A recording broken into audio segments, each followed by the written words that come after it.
My mom slept with my best friend and destroyed my family. Then when she crawled back with help from my fiancé, so I canceled the wedding and cut them both off. Growing up, my family was pretty normal. My dad, Tom, a 51-year-old male, was one of those quiet, dependable guys. He worked long hours to give us a good life and never complained about it. My mom, Lisa, a 46-year-old female, was the outgoing one. She was always chatting with neighbors, organizing family dinners, and acting like the glue that held everything together. And then there was Zach. Man, Zach wasn't just my best friend. He was practically my brother. We'd known each other since middle school, bonded over video games and terrible jokes, and stuck together through everything. Zach was the guy I'd call at 2 a.m. If I needed anything, no questions asked. My parents loved him too. He was at our house so much growing up that my mom joked she should start charging him rent. But now, looking back, I can see things that didn't sit right. They didn't seem like a big deal at the time, but they stand out now, like puzzle pieces I didn't know I needed to connect. For starters, Lisa and Zach were always joking around. I figured it was just because he was around so much, but there were moments that felt off, like she'd laugh a little too hard at his jokes, or make comments about how Zach's such a sweet boy, in a way that felt a bit extra. I even remember one time Zach made a joke about how he'd never get married because Lisa set the bar too high. Everyone laughed it off, and I didn't think much of it because, well, why would I? There were other little things too. Sometimes Zach would show up when I wasn't home, saying he was just stopping by to check on something or drop something off. Lisa never mentioned it, and I assumed it wasn't a big deal. He was like family, so it didn't seem weird that he'd be comfortable around my parents, even when I wasn't there. But then it got weird. Zach was only coming to sit there, talking with Mom and throwing jokes. Some days, when I'd ask him to hang out like we always did, he'd start saying stuff like, "Nah, let's just chill at your place, or your house is way better than going out." It was out of character for him. Zach was always the first one to want to hit up the arcade or grab some burgers, but suddenly he just wanted to stay in. I started suggesting we meet somewhere else instead, at the park or my favorite diner, and he'd reluctantly agree, but something felt off. He wasn't the same Zach I'd grown up with. He'd get distracted during our hangouts, constantly checking his phone, and the easy flow of conversation we used to have just wasn't there anymore. Then there was Lisa herself. She'd been acting a little different for months, but I chalked it up to normal life stuff. She was a little more dressed up than usual when she wasn't going anywhere special, or she'd spend extra time texting on her phone but always brushed it off as talking to Aunt Karen or something like that. My dad noticed too. He'd make comments like, "Lisa's been really distracted lately," but he didn't seem to think much of it either. The weirdest part, though, was how my dad started acting. He's not the kind of guy who shows a lot of emotion, but out of nowhere, he started snapping at the littlest things. If the TV remote was in the wrong spot, he'd grumble under his breath. If dinner was a little late, he'd sigh like the world was ending. He looked tired all the time, like he wasn't sleeping. I thought maybe it was work stress. My dad's always been a hard worker, but the guy never takes a day off. I even suggested he take a weekend to himself, go fishing or something, and he just said, "I've got too much on my plate right now." I didn't push it. My dad's always been the guy who keeps his problems to himself. I figured he'd work through it like he always did, but something about it felt heavier than usual. There was this one night I'll never forget. My dad was sitting in the living room, staring at the TV but not really watching it. I asked him if he was okay, and he just shook his head and said, "I'm fine, kiddo. Don't worry about me." His voice cracked a little when he said it, but I didn't press him. I should have. Around that time, Zach started pulling away too. He wasn't around as much, and when we did hang out, he seemed distracted. I'd ask him what was going on, and he'd just shrug and say, life stuff. That was weird for him because Zach was the most carefree guy I knew. But here's the thing. When you trust someone completely, you don't think twice about stuff like that. Zach was my best friend, Lisa was my mom, my dad was my rock. I didn't think for a second that anything was wrong between them. Then one day, my dad came home from work looking completely drained. He barely said a word during dinner, which wasn't like him. Later that night, I heard my parents arguing. It wasn't loud, but I could hear the tension in their voices. My dad said something like, "I know what's going on, Lisa. Don't lie to me." I didn't hear her response, but I froze. That was the moment I knew something big was happening. I couldn't put my finger on it, but it felt like a crack had formed in the foundation of everything I thought I knew. I didn't sleep that night. My mind kept spiraling, replaying every little detail, the way my mom had been acting, the subtle changes in my dad, and whether there was something obvious I'd missed. Their argument earlier didn't feel like the small, passing disagreements they sometimes had. It felt heavier, like something deeper was wrong. I tried convincing myself I was reading too much into it, chalking it up to a rough patch, or maybe just a misunderstanding, but the pit in my stomach told me otherwise. The next morning, my dad sat me down. I could tell right away that this wasn't going to be a casual chat. He looked defeated, like he was carrying the weight of the world on his shoulders, and it was finally too much. He sighed deeply and said, "I need to tell you something, kiddo. You're not going to like it, but you deserve to know." At first I thought maybe someone had died. The way he was struggling to get the words out, it felt that heavy. But what he actually said hit me harder than I ever thought possible. "It's your mom," he started. His voice cracked, and he had to take a minute before continuing. "She's been having an affair, and it's with Zach." I felt like my brain short-circuited. I couldn't even process what he was saying. I genuinely laughed, but when I saw my dad's expression, I just stared at him, waiting for him to tell me it was a joke or that I'd misunderstood, but he wasn't joking. "Zach?" I finally managed to say. My voice barely came out, like, Zach, my best friend Zach?" My dad just nodded, and I could see the pain in his eyes. This wasn't just about Lisa and Zach betraying me. They'd betrayed him too. He told me how he'd found out. It started with little things. A weird text on Lisa's phone that she quickly dismissed as a wrong number. Times when she said she was running errands but was gone way longer than usual. He didn't want to believe it either, but something felt off. Then one day, he came home early from work and saw Zach's car parked outside the house. "I knew something was wrong the moment I saw it," he said. I went inside, and there they were, acting like teenagers sneaking around. I couldn't even breathe. The mental image alone made my stomach turn. Zach wasn't just my best friend. He was like a son to my parents. And my mom? She was supposed to be the one person I could trust unconditionally. "What did you do?" I asked. "I told them both to get the hell out of my house," he said. "Your mom tried to make excuses, but there was nothing she could say to make it better." At this point, my dad was tearing up. I'd only seen him cry once before when his dad passed away. Seeing him like this broke something in me. After he told me, I felt like I was in a fog. I didn't know what to say, or do I just sat there, numb, as my dad kept talking. He said Lisa had been begging him for forgiveness, but he couldn't even look at her. "You don't do that to family," he said, his voice shaking. "You just don't."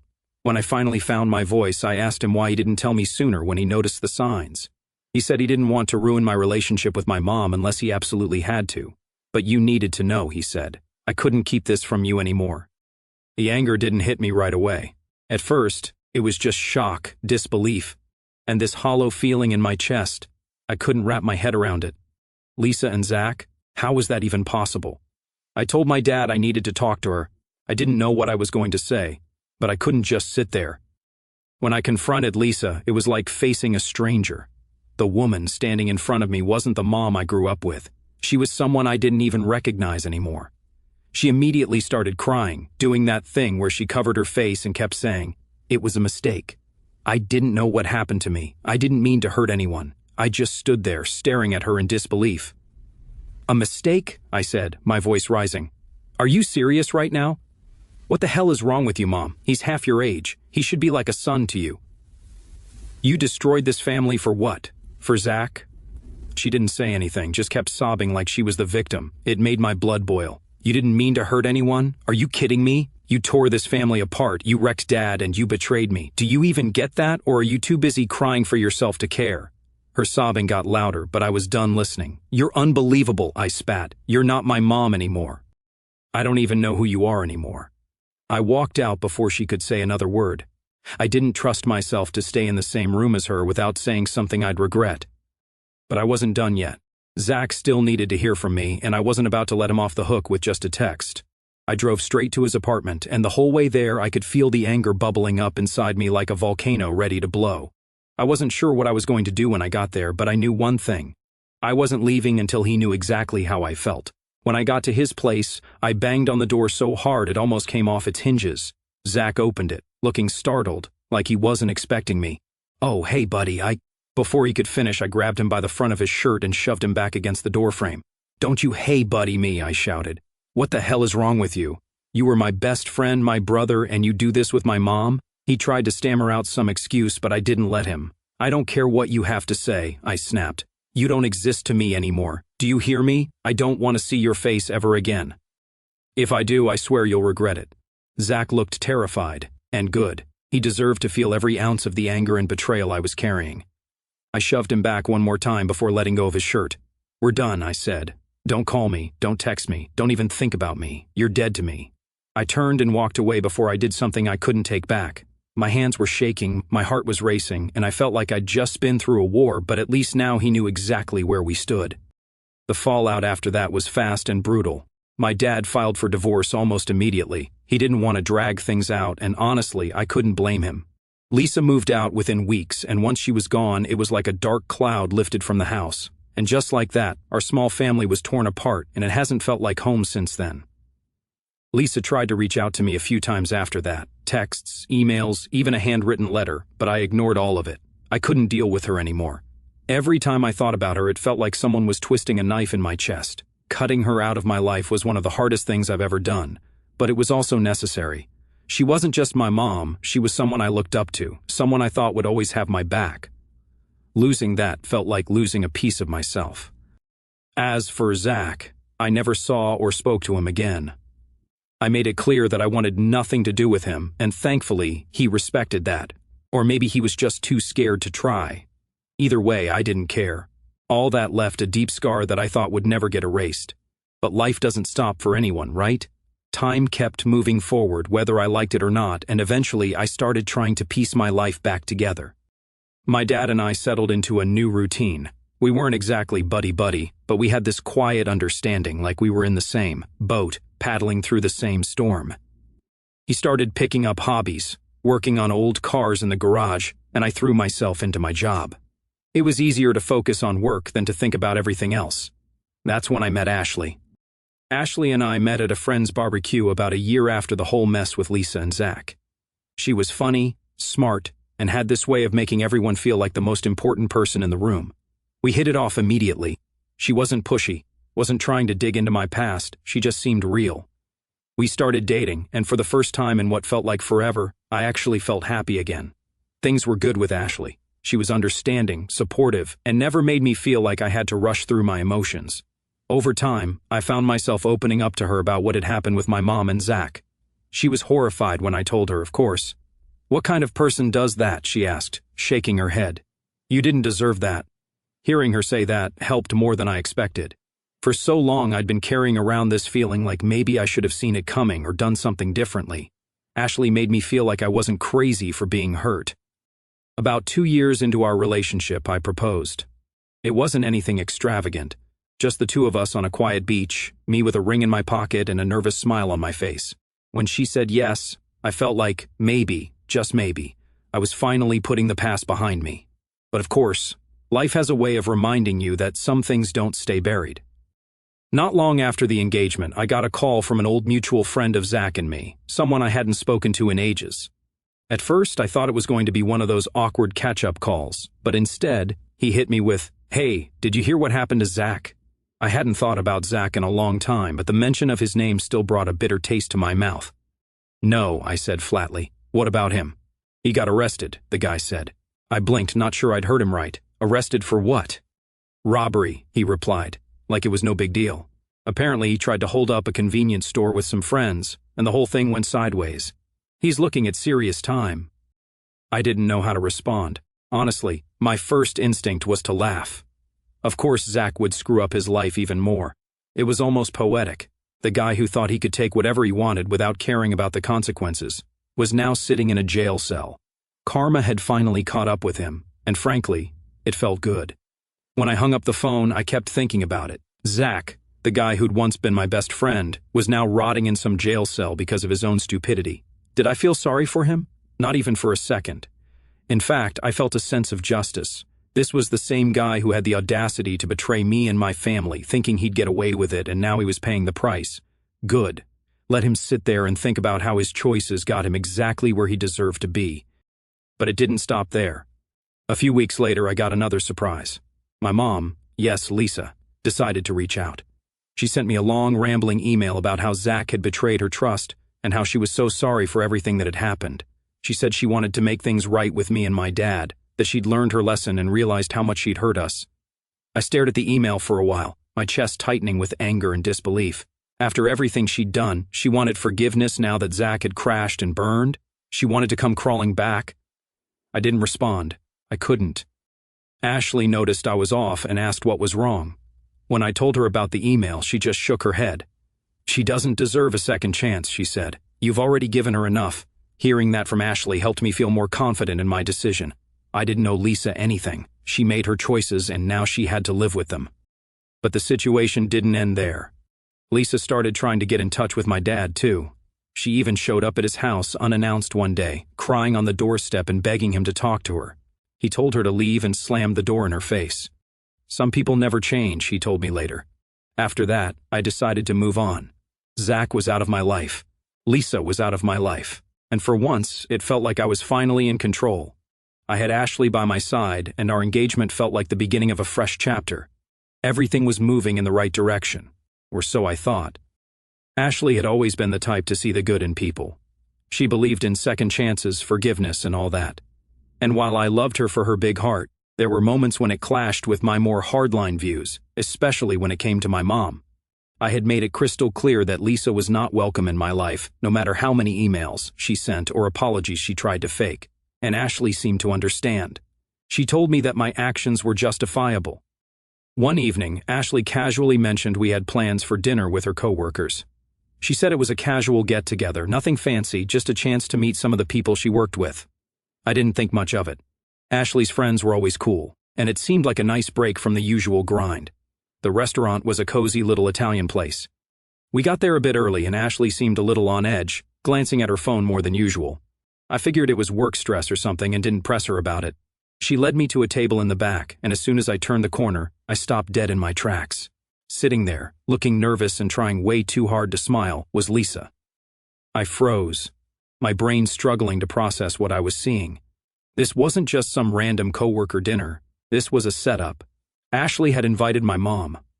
"What the hell is this?" I asked, my voice sharp enough to cut through the awkward silence. Lisa opened her mouth to speak, but I shot her a glare that made her shut it. I turned to Ashley, who was fidgeting with her hands, avoiding eye contact. "Seriously, Ashley, you thought this was a good idea?" She stammered. I thought maybe if you talked to her you could work things out. After all, she's your mom, and she seems really sorry." "She seems sorry?" I interrupted, my voice rising. "You don't know what she did, Ashley. You don't know what it was like to have your family torn apart because of her." Lisa tried to chime in. "Don't!" I snapped, pointing at her. "You've done enough damage. You don't get to just waltz back into my life because you're suddenly feeling guilty." People at the surrounding tables were starting to stare, but I didn't care. I turned back to Ashley, who looked like she was about to cry. "You went behind my back," I said, my voice quieter but no less angry. "You had no right to do this." "I was just trying to help," she whispered. "Help?" I repeated, my disbelief turning into anger. "You didn't help, Ashley. You just broke my trust in you." I threw a few bills on the table to cover whatever had been ordered and walked out. I heard Ashley calling after me, but I didn't stop. My hands were shaking as I got into my car and drove off. Later that night, Ashley came home and tried to explain herself. She said she'd been in contact with Lisa for a while and thought that if we just talked, I'd see that my mom had changed. "Changed?" I said, laughing bitterly. "You really think someone who could destroy her own family just changes? What, did she promise she'd be better? Swear she wouldn't screw over anyone else?" "She's your mom," Ashley said softly, like that made it okay, her voice trembling as if she were trying to pacify me. "Exactly," I snapped. "She was my mom, and she chose to throw that away. You don't get to make that choice for me. Do you even get why I told you everything about what happened with my family?" Ashley just stood there, looking confused and defensive. "I told you about the betrayal, the pain, the boundaries I had to set because I trusted you. I trusted you to respect what I needed to heal, and what do? You crossed the line without even telling me." Her eyes filled with tears, but I didn't stop. "Why? Why would you do that? What part of my story made you think this was a good idea?" "I thought it was for the best," she said, her voice breaking. "For our future. I thought having a connection with your mom, your family, would be good for us, for when we have kids someday. Don't you think they should know their grandparents?" The mention of kids hit me like a brick. My jaw tightened. "You think this is how you build a future?" I asked, my voice sharp. "By ignoring my boundaries? By going behind my back to try and fix things that aren't yours to fix? Do you even hear yourself right now?" Ashley started crying harder, and for a split second, I felt a pang of guilt, but then I remembered the image of Lisa sitting at that table, smiling nervously like she hadn't destroyed everything I cared about, and my anger came rushing back. "I didn't mean to hurt you," Ashley said through sobs. "I thought I was helping. I thought you'd see that she's sorry and maybe you could move on." Move on? Did she think forgiveness was a switch I could just flip because she wanted a picture-perfect future? "You still don't get it," I said, shaking my head. "It's not about moving on, it's about respect. You knew what Lisa did to me. You knew how much it hurt, how much it still hurts, and instead of supporting me, you decided you knew better." "I just wanted to help," she repeated, her voice small and pleading. I stared at her for a moment, my mind racing. This is the person I'm supposed to marry? The person who thinks it's okay to make massive decisions about my life without even consulting me? The realization hit me like a ton of bricks. I can't build a life with someone who doesn't respect me enough to stay out of things I've made clear are off limits, I said, my tone quieter now but no less firm. "Ashley, this isn't about Lisa. This is about us. How am I supposed to trust you after this? How am I supposed to believe that you won't do something like this again, thinking it's for the greater good or whatever?" She shook her head, tears streaming down her face. "I won't. I promise. I didn't mean to hurt you." "But you did," I interrupted, "and that's the problem. You didn't even think about how this would affect me because you were so focused on what you thought was right." She tried to reach for my hand, but I pulled away. "I can't do this," I said, my voice heavy. "I can't spend my life wondering if the next time something feels wrong, you'll go behind my back to fix it." Her sobs grew louder, but at that point, I knew there was no coming back from this. Over the next few days, things between us got colder. We barely talked, and when we did, it was tense and awkward. Finally, I couldn't take it anymore. I sat Ashley down and told her the wedding was off. She broke down, begging me to reconsider, saying she didn't mean to hurt me. "I was just trying to help," she kept saying, like that would fix anything. But it didn't. "You didn't trust me enough to let me handle my own life," I told her. "How am I supposed to marry someone who thinks they know what's best for me better than I do?" She kept crying, but I stayed firm. I knew this was the right choice. Breaking off the engagement wasn't easy. I loved Ashley, but love isn't enough when trust is gone. And after everything I'd been through with Lisa and Zach, I wasn't willing to risk being betrayed again. Ashley packed her things and moved out a week later. She tried one last time to change my mind before she left, but I didn't budge. Now I was alone again, and while it hurt, there was also a strange sense of relief. I'd cut out another person who thought they could make decisions for me without considering how it would affect me. The days that followed were rough. Ashley tried reaching out, texts, calls, even showing up at my place unannounced. Each time, I stood firm. I wasn't going to let her talk me back into something I knew in my gut was wrong. One of her texts stuck with me, though. "You're letting your past ruin your future. This isn't just about Lisa, it's about us." I read it over and over, feeling the frustration rise in my chest. She still didn't get it. This wasn't about my past, it was about her crossing a line I'd made clear from the beginning. Why do people think they can fix things that don't belong to them? It wasn't her responsibility to mend my relationship with Lisa. It wasn't her job to decide what was best for my future. That was my decision, and she didn't respect it. My dad was the first person I told about calling off the wedding. I expected him to be disappointed or maybe even a little upset. He'd always liked Ashley. But his response surprised me. "Good," he said, leaning back in his chair. "You don't need someone who thinks they know better than you about your own life." I raised an eyebrow. "You're not going to tell me I'm being too harsh?" "Nope," he said simply. "You've been through enough. You deserve someone who listens to you and respects you, not someone who thinks they're smarter than you about your own pain." And he was absolutely right. I didn't need validation to know I'd made the right call, but hearing it from him made me feel like I wasn't crazy for putting my foot down. Ashley came by one last time about a week later. I wasn't surprised to see her, but I wasn't exactly thrilled either. She stood on my porch, holding a box of stuff I'd left at her place. "I just wanted to say goodbye," she said, her voice quieter than usual. I nodded, taking the box from her. "Thanks." She hesitated, standing there like she was trying to gather the courage to speak. Finally, she blurted out, "I didn't mean to hurt you, you know." I looked at her, my expression blank. "I know," I said flatly, not wanting to argue or drag this out any longer. She fidgeted with her hands, her voice barely above a whisper. I thought I was doing the right thing. I thought you'd understand, someday. Maybe even thank me." Yeah, after everything, she still thinks I should thank her. I let her words hang in the air for a moment before responding. "I'm not going to argue with you, Ashley. You made your choice. I've made mine." She nodded, tears running down her face, and walked away without another word. It was the end of something I thought would last forever, but it was also the start of reclaiming control over my life. After Ashley was out of the picture, I decided to double down on focusing on myself. I started working longer hours and spending time with my dad. We didn't talk much about what had happened, but having him around made me feel grounded. Lisa, of course, didn't back off either. She sent more emails, called a few times, and even tried showing up at my dad's place again. He shut her down every time, and I blocked her on every platform I could think of. One day my dad handed me a letter she'd left in his mailbox. "Do you want to read it, or should I just toss it?" he asked. I stared at the envelope for a moment, then shook my head. "Burn it," I said. He grinned. "Thought you'd say that." We didn't talk much about Lisa after that. She became like a ghost, something we both knew existed but refused to acknowledge. Now as I'm writing this, thinking about how Ashley's gone, and I've cut Lisa off for good, there's this emptiness that just sits there.